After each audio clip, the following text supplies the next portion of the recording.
아니, 한국은 고속도로도 없는 후진국가 아니었어. 여기. 중국의 한명문 고등학교에서 한국으로 수학여행을 간다는 소리에 어이가 없다는 듯 혀를 내두르며 불만 가득한 표정으로 씩씩대고 있습니다. 그러자 그녀의 친구가 한국은 중국보다 물가가 싸서 실컷 먹고 즐길 수 있다고 위로하며 설득하고 있는데요. 과연 그녀들은 한국을 어떻게 알고 있길래 이런 소리를 하는 걸까요? 오늘의 사연 시작합니다. 안녕하세요. 저는 중국 베이징에서 고등학교를 다니고 있는 린샤오입니다. 아버지는 중국 공산당의 고위 간부시고 어머니는 국영기업 임원으로 일하고 있죠. 우리 가족은 베이징 CBD의 가장 높은 아파트에서 살고 있는데 창밖으로 보이는 도시 전경이 마치 우리 가족의 지위를 보여주는 것만 같아요. 매일 아침 전용 기사가 운전하는 차를 타고 등교하면서 베이징의 웅장한 고층 빌딩들을 바라보는 것이 일상이 됐습니다. 우리 집에는 3명의 가사 도우미가 있고 저를 위한 개인 과외 선생님도 5명이나 있죠. 주말이면 아버지의 지휘 덕분에 평범한 사람들은 쉽게 가지 못하는 회원제 클럽에서 골프도 치고 최고급 레스토랑에서 식사도 하면서 지내요. 특히 아버지는 제가 어릴 때부터 우리는 평범한 가정이 아니다라는 것을 자주 강조하셨습니다. 중국의 미래를 이끌어갈 엘리트로 자라나야 한다고 늘 말씀하시죠. 어머니 역시 제가 완벽한 교육을 받을 수 있도록 해외 유학까지 고려하며 제 미래를 설계해 놓으셨어요. 하지만 그런 환경 속에서도 저는 가끔 의문이 들 때가 있었습니다. 과연 우리가 보는 세상이 진짜 세상의 전부일까? 하지만 그런 생각은 늘 잠깐일 뿐이었죠. 모든 것이 갖춰진 저의 일상은 중국이 세계에서 가장 발전한 나라라는 믿음을 더욱 굳건하게 만들었으니까요. 어릴 때부터 저는 중국이 세계에서 가장 앞선 나라라고 배웠습니다. 선생님들은 항상 중국의 5,000년 역사와 문명, 현재의 경제 성장과 기술력을 강조하셨어요. 특히 우리 학교는 중국 최고의 엘리트 학교라는 자부심이 강했고, 저 역시 그런 환경 속에서 자연스럽게 중국 우월주의적 사고를 갖게 됐습니다. 그러던 어느 날 학교에서 충격적인 소식을 전해왔네요. 이번 해외 수학여행지가 한국으로 결정됐다는 거였습니다. 저는 즉시 반대 의견을 제시했어요. 우리 같은 선진국 학생들이 왜 한국 같은 작은 나라에 가야 하는지 이해할 수 없었거든요. 리우 선생님은 제 반발에 미소를 지으며 이렇게 말씀하셨습니다. 한국은 저렴한 여행지면서도 독특한 문화를 경험할 수 있는 곳이야. 하지만 저는 선생님의 말씀이 전혀 납득되지 않았죠. TV에서 본 한국은 그저 가난하고 낙후된 나라일 뿐이었으니까요. 수학여행 준비 과정에서도 저는 계속해서 불만을 표출했습니다. 친구들은 K-팝이나 한국 드라마를 이야기하며 들떠 있었지만 전 그저 시간 낭비라고만 생각했어요. 하지만 운명이란 건 참 아이러니하네요. 제 인생의 가장 큰 전환점이 될 이 여행을 그토록 거부했다니 말이에요. 다른 반 친구들이 유럽으로 떠나는 걸 부러운 눈으로 바라보며 저는 마지못해 여권을 준비했습니다. 그때만 해도 전 몰랐죠. 이 여행이 제 세계관을 완전히 뒤흔들어 놓을 거라는 걸요. 드디어 출발 당일이 되었습니다. 베이징 서우두 국제공항에서 저는 클래스메이트들과 함께 한국행 비행기를 기다리고 있었어요. 평소 유럽이나 미국 여행만 다니던 저로서는 한국으로 향하는 이 순간이 여전히 불편하기만 했습니다. 공항 라운지에서 친구들과 이야기를 나누는 중에도 제 마음은 복잡했어요. 옆자리에 멍위아는 K-팝 걸그룹의 공연을 보고 싶다며 들떠 있었고, 리징은 한국 화장품을 잔뜩 구매할 계획을 세우고 있었죠. 하지만 전 그저 고개를 절레절레 흔들 뿐이었습니다. 한국이 뭐가 좋다고 그래? 우리나라가 훨씬 더 발전했잖아. 제 말에 리우 선생님이 슬쩍 미소를 지으며 다가오셨어요. 린샤오, 가보지도 않고 그렇게 단정 짓는 건 현명하지 않아. 이번 여행이 너에게 특별한 경험이 될 거야. 비행기에 올라 창가에 자리를 잡으며 저는 베이징의 마천 루드를 하염없이 바라봤습니다. 이 시간 남짓한 비행 시간 동안 저는 최신 태블릿으로 중국의 경제 성장률과 기술 발전 자료를 찾아보며 시간을 보냈어요. 마치 한국과 비교할 만한 자료를 미리 준비하는 것처럼요. 비행기가 서서히 고도를 낮추며 인천 상공에 들어섰을 때 저는 태블릿을 내려놓고 창밖을 내다봤습니다. 멀리 보이는 낯선 도시의 풍경이 눈에 들어왔죠. 그때까지만 해도 저는 몰랐습니다. 제 인생의 가장 큰 전환점이 바로 여기서 시작된다는 것을요. 비행기가 착륙을 준비하는 동안 리우 선생님은 학생들에게 여행 주의 사항을 전달하고 계셨어요. 하지만 제 귀에는 들어오지 않았습니다. 왜냐하면 창 밖으로 보이는 광경이 제가 상상했던 것과는 너무나도 달랐거든요. 활주로에 늘어선 비행기들의 규모나 공항의 첨단 시설들이 예상과는 전혀 다른 모습이었죠. 이윽고 비행기가 착륙했고 저희 일행은 입국장으로 향했습니다. 그리고 그곳에서 저는 제 편견을 완전히 뒤흔들어 놓을 첫 번째 충격을 마주하게 되었죠. 입국장을 빠져나오자마자 저는 발걸음을 멈출 수밖에 없었어요. 눈앞에 펼쳐진 광경이 믿기지 않았기 때문입니다. 정갈하게 정리된 무료 휴대폰 대여 부스가 제일 먼저 눈에 들어왔죠. 처음에는 무료라는 단어가 잘못 표기된 줄 알았습니다. 이게 정말 무료라는 거예요? 제가 리우 선생님께 묻자 선생님도 똑같이 놀란 표정을 지으셨네요. 부스 직원은 유창한 중국어로 이 서비스가 외국인 관광객들의 편의를 위한 것이라고 설명했습니다. 최신 스마트폰을 무료로 대여해주고 무제한 데이터까지 제공한다는 거였어요. 저는 즉시 의심이 들었습니다. 분명 개인정보를 빼내려는 속셈이 있을 거예요. 중국에서는 정부가 승인한 특정 통신사의 유심칩을 구매해야만 통신이 가능한데 이렇게 쉽게 최신 스마트폰을 무료로 준다는 게 이해되지 않았거든요. 휴대폰을 살펴보면서 저는 더욱 혼란스러워졌습니다. 예상과 달리 어떤 불법 앱이나 스파이웨어도 발견할 수 없었어요. 오히려 관광객을 위한 교통 안내 앱, 긴급 연락처, 음식점 추천 서비스까지 모두 깔끔하게 정리되어 있었죠. 특히 놀라웠던 건 이 모든 앱이 중국어로 완벽하게 현지화되어 있다는 점이었습니다. 이런 건 보안상 위험하지 않나요? 제가 부스 직원에게 물었어요. 그러자 그는 한국의 개인정보보호법과 관광객 권리 보장에 대해 상세히 설명해 주었습니다. 심지어 원한다면 휴대폰 포맷 과정을 직접 눈으로 확인할 수 있다고도 했죠. 이건 분명 중국에서는 상상도 할 수 없는 일이었어요. 와이파이도 마찬가지였습니다. 공항 전체에 설치된 초고속 와이파이는 로그인 절차도 개인정보 입력도 필요 없이 자동으로 연결되었어요. 중국에서는 공공장소에 와이파이를 사용하려면 최소한 전화번호 인증은 필요한데 말이죠. 전송 속도를 테스트해보니 제가 중국에서 써본 어떤 인터넷보다도 빨랐습니다. 그제서야 저는 깨달았어요. 이건 단순한 관광객 서비스가 아닌 진정한 의미의 디지털 인프라구나. 하지만 이런 생각이 드는 순간에도 저는 여전히 의심을 완전히 놓지 못했습니다. 어쩌면 이건 공항에서만 보여주는 특별한 서비스일지도 모르니까요.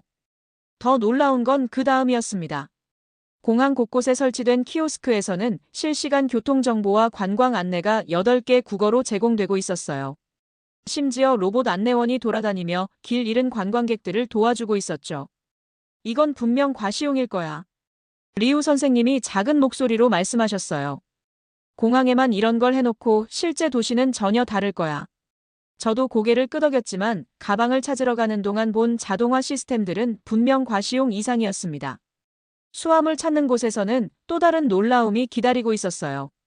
베이징 공항에서는 1시간은 기본으로 기다려야 했던 수화물이 여기서는 불과 15분 만에 모두 나왔거든요. 게다가 수화물 카트는 무료였고 파손된 가방에 대한 즉각적인 보상 시스템까지 갖춰져 있었습니다. 저는 이런 모든 것들을 휴대폰 카메라에 담았어요. 중국의 친구들에게 한국의 허술한 모습을 보여주려고 준비해온 카메라였지만 지금은 전혀 다른 목적으로 사용되고 있었죠.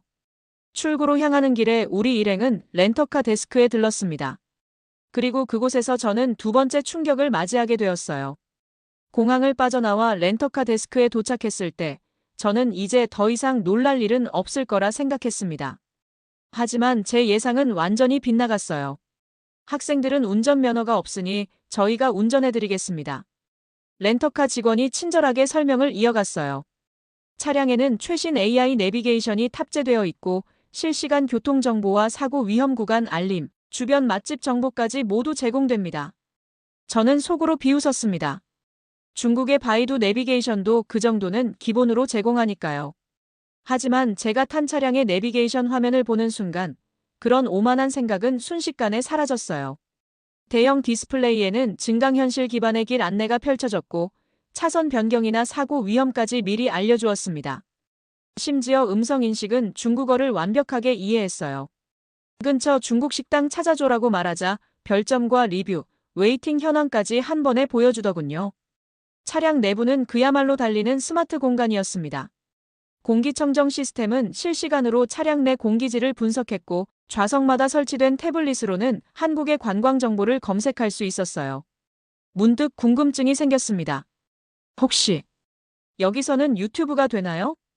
중국에서는 접속이 완전히 차단된 유튜브였기에 반신반의하며 물어봤어요.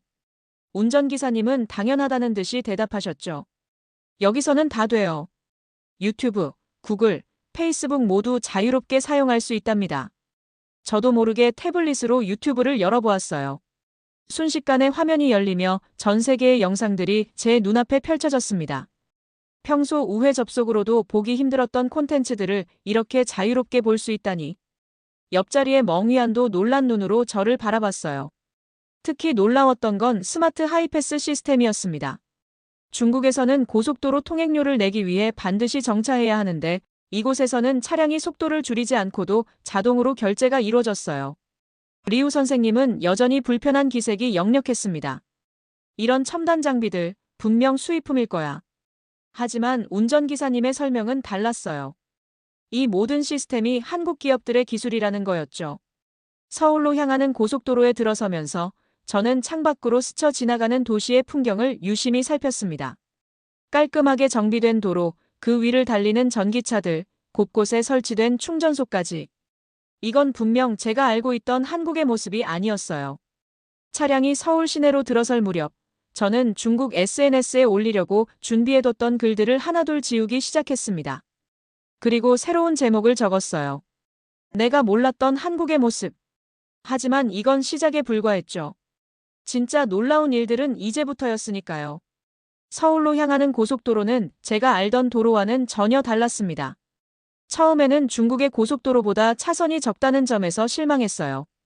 하지만 주행 중인 차들이 마치 약속이라도 한 듯 질서정연하게 움직이는 모습에 의아함을 느꼈죠. 문득 하늘에서 낯선 물체가 눈에 들어왔어요. 드론이었습니다. 저건 교통관리용 드론이에요. 사고가 나면 가장 먼저 출동해서 현장을 파악하죠. 운전기사님의 설명에 저는 고개를 끄덕였습니다. 중국에서도 드론을 사용하지만 주로 배송이나 촬영용이었거든요. 갑자기 내비게이션에서 경고음이 울렸습니다. 전방 3km 구간의 안개 주의, 차간 거리 확보하세요. 동시에 고속도로 전광판에도 같은 메시지가 뜨더니 제한 속도가 자동으로 조정되었어요. 날씨와 도로 상황에 따라 실시간으로 교통체계가 바뀐다는 게 신기했습니다. 리우 선생님은 여전히 불만이었어요. 규제가 너무 심한 것 같아. 운전자를 믿지 못하나 봐. 선생님의 말씀에 몇몇 친구들도 동조했습니다. 중국에서는 운전자의 자유도가 더 높으니까요. 제한 속도도 더 높고 차선 변경도 자유롭죠. 하지만 저는 달리 생각했습니다. 오히려 이런 체계적인 관리 덕분에 도로가 더 안전하게 느껴졌거든요. 중국의 고속도로에서는 흔히 볼 수 있는 급정거나 위험한 추월이 여기서는 거의 보이지 않았어요. 모든 차들이 마치 하나의 톱니바퀴처럼 부드럽게 움직이는 게 인상적이었죠. 특히 인상 깊었던 건 사고 현장을 한 번도 보지 못했다는 거예요. 중국에서는 수시로 마주치던 교통사고 현장이 서울까지 가는 이 시간 동안 단 한 건도 없었습니다. 게다가 도로 상태도 깨끗했어요. 패인 곳이나 갈라진 곳 없이 아스팔트가 반들반들 빛났죠. 너무 답답해. 이렇게 규제가 심하면 물류 비용도 많이 들 텐데. 리우 선생님이 또다시 말씀하셨지만 창밖으로 보이는 수많은 화물차들은 그런 우려가 무색하게 질서정연하게 움직이고 있었습니다. 오히려 정해진 규칙 덕분에 물류 이동이 더 효율적으로 보였어요. 휴게소가 5km 앞에 있는데 잠시 쉬었다 가는 게 어떨까요? 운전기사님의 제안에 모두가 동의했습니다. 피곤도 했고 화장실도 가고 싶었거든요. 하지만 이때까지만 해도 저는 몰랐어요. 한국의 휴게소가 또 다른 문화 충격을 안겨줄 거라는 걸요. 차가 휴게소로 진입하는 순간 저는 또 한 번 놀라움을 금치 못했습니다. 이건 분명 제가 알던 휴게소의 개념을 완전히 뛰어넘는 것이었으니까요. 드디어 휴게소에 도착했습니다. 처음에는 그저 간단한 화장실과 매점 정도일 거라고 생각했어요. 하지만 제 앞에 펼쳐진 건 마치 작은 쇼핑몰 같았습니다. 입구에 들어서자마자 정갈하게 정리된 푸드코트가 눈에 들어왔어요. 중국어 메뉴판은 기본이고 키오스크에서 주문할 때는 중국 결제 시스템까지 지원되더군요. 게다가 음식의 퀄리티도 놀라웠습니다. 분식과 한식은 물론 중화요리까지 있었는데 맛도 훌륭했어요. 여기가 정말 고속도로 휴게소가 맞나요? 제가 운전기사님께 물었더니 그분은 웃으시며 시설들을 하나씩 설명해 주셨어요. 24시간 운영되는 편의점, 안마의자가 있는 수면실, 심지어 샤워실까지 있다는 게 믿기지 않았습니다. 밖으로 나가보니 더 놀라운 광경이 기다리고 있었어요. 전기차 충전소가 줄지어 있었고 각 충전기마다 디스플레이로 대기 시간까지 안내해주고 있었습니다. 주차장에는 실시간 주차 현황 시스템이 설치되어 있어서 빈자리를 쉽게 찾을 수 있었죠.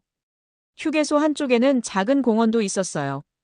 반려동물 산책로, 어린이 놀이터, 심지어 작은 도서관까지 있었죠. 특히 눈에 띈 건 공원 한켠에 있는 태양광 패널이었습니다. 휴게소에서 사용하는 전기의 일부를 직접 생산한다고 해요. 리우 선생님은 여전히 의심의 눈초리였습니다. 이런 시설, 유지 비용이 얼마나 들까? 세금 낭비 아닐까? 하지만 곧 선생님의 의심도 누그러들었어요. 화장실을 다녀오신 후였죠. 화장실이 너무 깨끗해서 놀랐어. 무료인데도 호텔 수준이네. 잠시 휴식을 취하면서 저는 유튜브로 다른 휴게소 리뷰들을 찾아봤어요. 놀랍게도 이곳이 특별한 게 아니었습니다. 한국의 모든 휴게소가 이런 수준이라는 거예요. 심지어 어떤 휴게소는 루프탑 카페도 있고 계절별로 특별한 문화 행사도 연다고 하더군요. 다시 차에 오르면서 저는 생각했습니다. 이게 바로 선진국의 모습이구나. 그동안 제가 얼마나 좁은 시각으로 세상을 바라보고 있었는지 깨닫게 되었어요. 하지만 이런 깨달음은 시작에 불과했습니다. 부산으로 향하는 여정에서 저를 기다리고 있는 건 더 큰 충격이었으니까요. 드디어 부산에 도착했습니다. 해가 저물 무렵이었는데 도시의 불빛이 마치 보석처럼 반짝이는 게 인상적이었어요. 리우 선생님은 부산의 유명한 고급 레스토랑을 예약했다며 우리를 이끄셨습니다. 여기가 부산에서 제일 유명한 한우 레스토랑이래. 선생님의 말씀에 저희는 모두 기대에 부풀었어요. 중국에서도 한우는 최고급 쇠고기로 알려져 있었거든요. 하지만 메뉴판을 받아든 순간 우리 모두의 얼굴이 굳어버렸습니다. 이게 정말 가격이 맞나요? 멍위안이 떨리는 목소리로 물었어요. 1인당 최소 10만 원. 중국 돈으로 환산하니 어마어마한 금액이었죠. 리우 선생님의 얼굴도 창백해졌어요. 분명 인터넷에서는 이렇게 비싸지 않았다고 하는데. 알고 보니 선생님이 검색하신 가격은 점심 특선 메뉴였고 저녁에는 프리미엄 코스만 제공한다고 했습니다. 우리 일행 대부분이 이런 고급 식사를 예상하지 못했기에 준비해온 금액이 한참 부족했어요. 죄송하지만 다른 곳으로 가면 안 될까요? 리우 선생님이 직원에게 말씀하셨지만 이미 예약금이 결제된 상태였죠. 취소하면 위약금이 발생한다고 했어요. 분위기는 점점 어색해졌고 우리는 진퇴양난에 빠졌습니다. 그때였어요. 옆 테이블에 앉아있던 한 중년 신사가 우리 쪽으로 다가왔습니다. 혹시 중국에서 오신 학생들인가요? 유창한 중국어로 말을 건네는 그분은 부산의 한 대기업 임원이라고 자신을 소개했어요. 상황을 듣고 난 그분은 잠시 고민하시더니 직원을 불러 무언가를 상의했습니다. 그리고는 우리에게 웃으며 말씀하셨어요. 걱정하지 마세요. 오늘은 제가 한국의 선배로서 후배들을 대접하고 싶네요. 순간 저는 당황스러웠습니다. 낯선 사람의 호의를 이렇게 쉽게 받아도 되는 걸까? 하지만 그분의 진심 어린 미소를 보니 거절하는 게 오히려 실례일 것 같았어요. 리우 선생님도 난처해하셨지만 그분은 오히려 즐거워 보였습니다. 저도 젊을 때 중국에서 공부할 기회가 있었어요. 그때 현지분들에게 받은 도움이 너무 컸죠. 이제 제가 그 은혜를 갚을 차례랄까요? 그렇게 우리는 인생에서 먹어본 적 없는 최고급 한우 코스를 경험하게 되었습니다. 하지만 음식의 맛보다 더 감동적이었던 건 낯선 이의 따뜻한 배려였어요. 그런데 이날의 사건은 여기서 끝나지 않았습니다. 식사를 마치고 나왔을 때 우리를 기다리고 있는 건 전혀 예상치 못한 상황이었으니까요. 식사를 마치고 레스토랑을 나왔을 때 갑자기 누군가가 다가왔습니다. 자신을 장웨이라고 소개한 그는 우리와 같은 중국인이라며 친근하게 말을 걸었어요. 학생들이 이런 고급 레스토랑에서 식사하다니 대단하네요. 혹시 결제는 잘 하셨나요?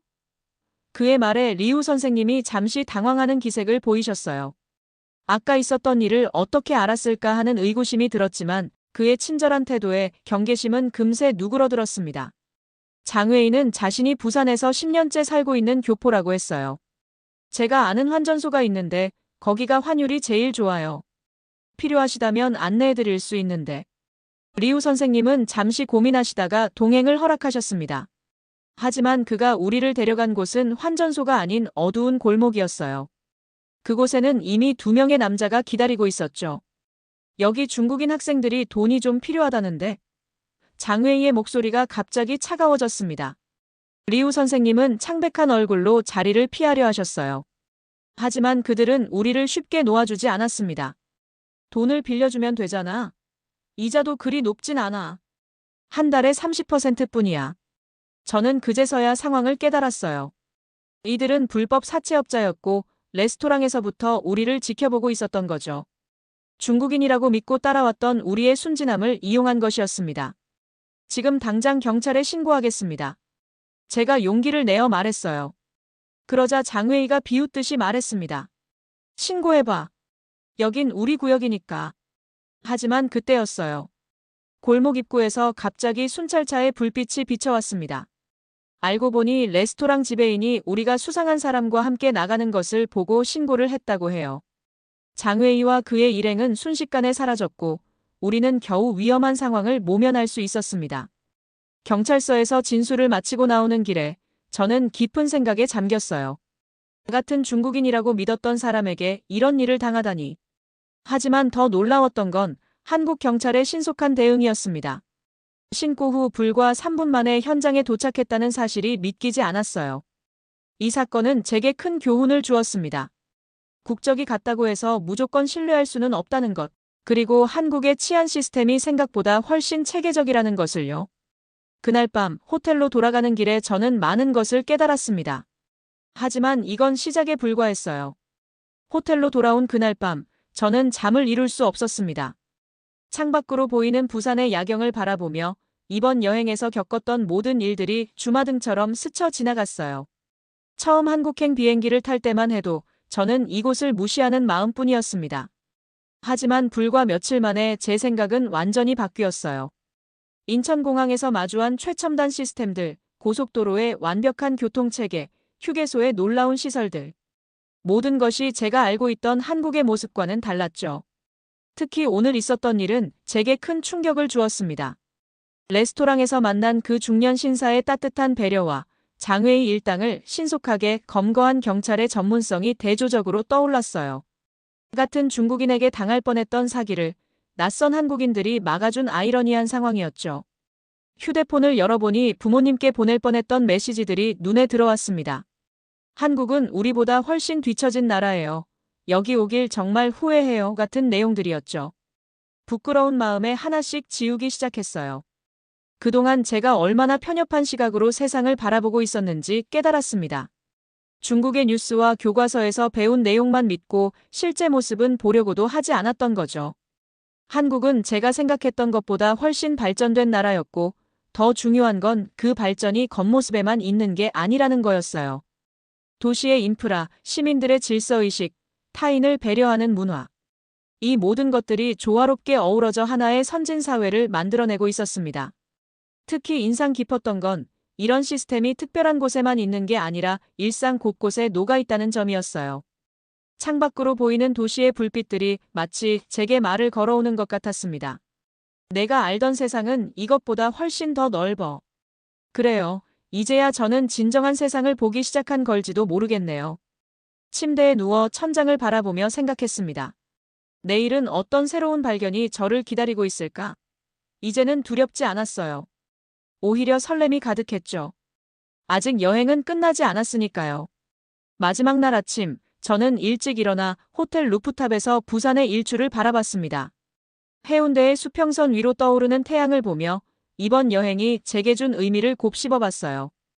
귀국 비행기를 타기 전 저는 인천공항 면세점에서 한국 화장품을 샀습니다. 예전에는 중국 제품이 더 좋다고 고집했었는데 이제는 달리 보이더군요. 쇼핑백을 들고 있는 전 세계 관광객들을 보며 생각했어요. 이들도 나처럼 한국의 매력을 발견했겠지. 베이징 공항에 도착했을 때 저는 이전과는 다른 시각으로 주변을 둘러봤습니다. 웅장한 건물과 최신식 시설들이 여전히 인상적이었지만 이제는 겉모습만이 전부가 아니라는 걸 알았어요. 진정한 선진국의 모습은 시스템의 효율성과 시민의식의 성숙도에 있다는 것을요. 학교로 돌아온 후 저는 친구들에게 한국 여행 이야기를 들려주었습니다. 처음에는 대부분이 의심스러운 표정이었죠. 그냥 너무 과대 포장하는 거 아니야? 하지만 제가 찍은 영상과 사진들을 보여주자 그들의 반응이 달라지기 시작했어요. 특히 놀라워했던 건 한국의 디지털 인프라였습니다. 공공 와이파이의 보편화, 교통 시스템의 효율성, 그리고 일상에 녹아든 첨단 기술들. 제 친구들도 점차 기존의 편견에서 벗어나기 시작했어요. 우리 반 친구 중 한 명은 이런 말을 했습니다. 너 이번 여행에서 많이 변한 것 같아. 맞아요. 저는 변했습니다. 더 넓은 시각으로 세상을 보게 됐고, 다른 문화와 사회를 이해하는 법을 배웠어요. 이제 저는 새로운 목표가 생겼습니다. 대학에서 글로벌 비즈니스를 공부하고 싶어요. 한국뿐만 아니라 다른 나라들도 더 깊이 이해하고 싶습니다. 이번 여행은 제게 그런 꿈을 꾸게 해준 소중한 계기가 됐죠. 얼마 전에는 아버지께서 제 변화를 눈여겨보시곤 이렇게 말씀하셨어요. 세상을 바라보는 눈이 달라졌구나. 맞습니다. 이제 저는 압니다. 진정한 애국심은 맹목적인 자부심이 아니라 다른 문화를 이해하고 배우려는 자세에서 시작된다는 것을요. 창밖으로 베이징의 스모그 낀 하늘을 바라보며 생각합니다. 우리도 언젠가 한국처럼 맑은 하늘을 되찾을 수 있겠죠? 이제 저는 믿습니다. 진정한 발전은 겸손한 마음으로 배우는 데서 시작된다는 것을요. 이번 여행은 끝났지만 제 여정은 이제 시작입니다. 더 넓은 세상을 향해 더 겸손한 마음으로 그리고 더 큰 꿈을 안고서요. 오늘의 사연 어떻게 들으셨나요? 오늘의 사연이 울림이 있었다면 좋아요와 댓글 꼭 남겨주세요. 영상 시청해주셔서 감사합니다.